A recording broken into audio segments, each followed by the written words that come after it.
Praise the lord. ప్రభు అయిన యేసుక్రీస్తు నామములో ఈ ఉదయకాలమందు మీ అందరికీ శుభములు తెలియజేస్తూ ఉన్నాను. ఈ ఉదయకాలమందు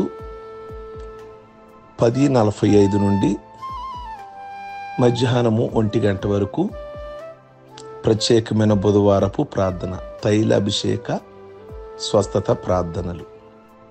7 బుధవారాలు పాల్గొని ఎంతోమంది శరీర స్వస్థతలు, కుటుంబ దీవెనలు, మరి అనేక మంది వచ్చి పాల్గొని మేలులు పొందుతున్నారు.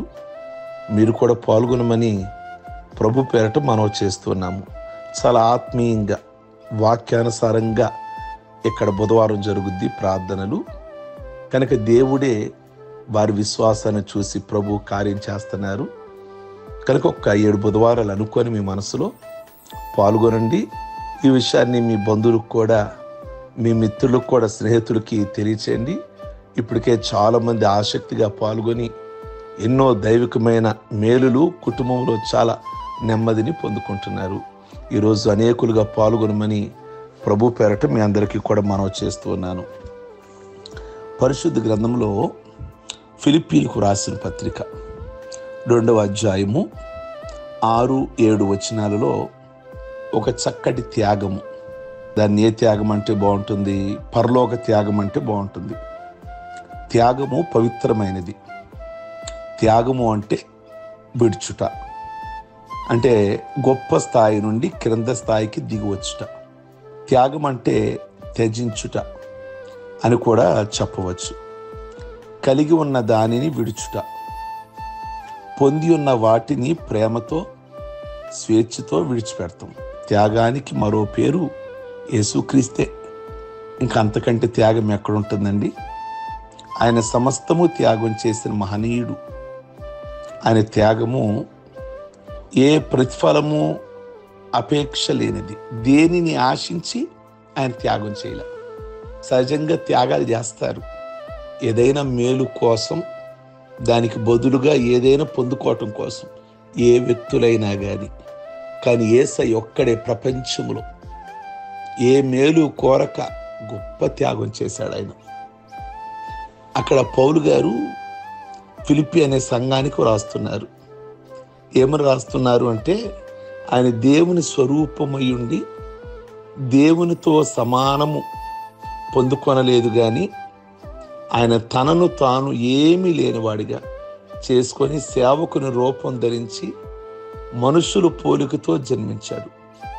మనిషి రూపంలో కనిపించినప్పుడు తనను తాను తగ్గించుకొని మరణం పొందాడు అని రాస్తాడు. దేవుని కుమారుడు డాష్ దాసుడయ్యాడు. దేవుని స్వరూపి డాష్ సేవకుని స్వరూపం ధరించాడు.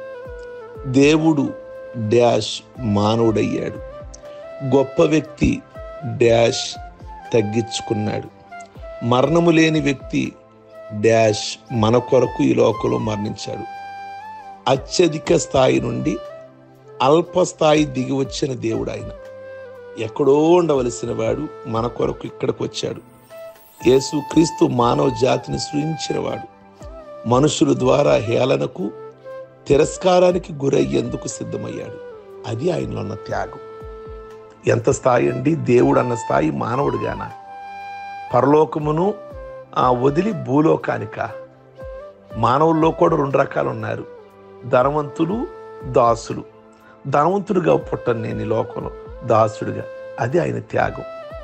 అందుకే ఆయన ఈ లోకంలో మరణించాడు. మరి నువ్వు ఆయన కోసం ఏం త్యాగం చేయగలుగుతున్నావు?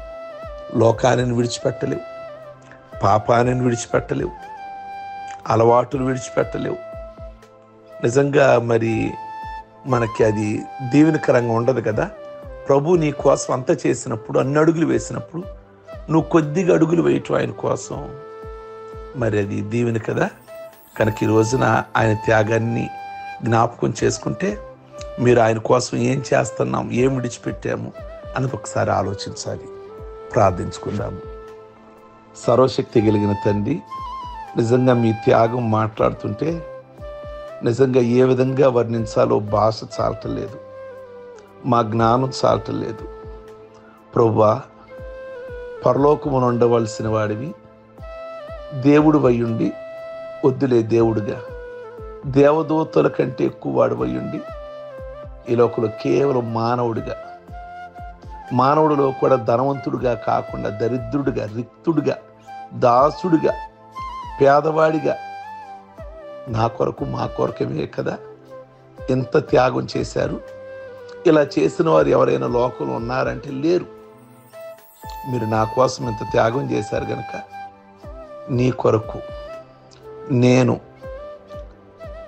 ప్రభువా పరిశుద్ధంగా జీవించడానికి, ఏదైనా కానీ భక్తి భావాలతో జీవించి మీకు సంతోషకరంగా మేము జీవించే కృప దయచేయమని ప్రార్థిస్తున్నాము. ఈ మాటలు వింటున్న ప్రతి ఒక్కరి ఉదయకాలం ముందు ఒక నిర్ణయానికి రావాలి, ఒక తీర్మానం చేసుకోవడానికి కృప దయచేసి అనేకులకి మాటలు దీవెనకరంగా ఉంచమని ప్రార్థన చేస్తున్నాము. అలాగే ఉదయకాలం ముందు వారి వారి కుటుంబాలలో అనేకమైన అవసరాలు, ఆర్థిక ఇబ్బందులు, ప్రతి ఆర్థిక ఇబ్బందులన్నీ విడిపించి వారి రుణ బాధలన్నీ కూడా మీరు విడుదల దయచేసి వారికి బయట ధనం రావాల్సి ఉన్నది, ఆ ధనం కూడా రావడానికి కృప దయచేయమని ప్రార్థన చేస్తున్నాము.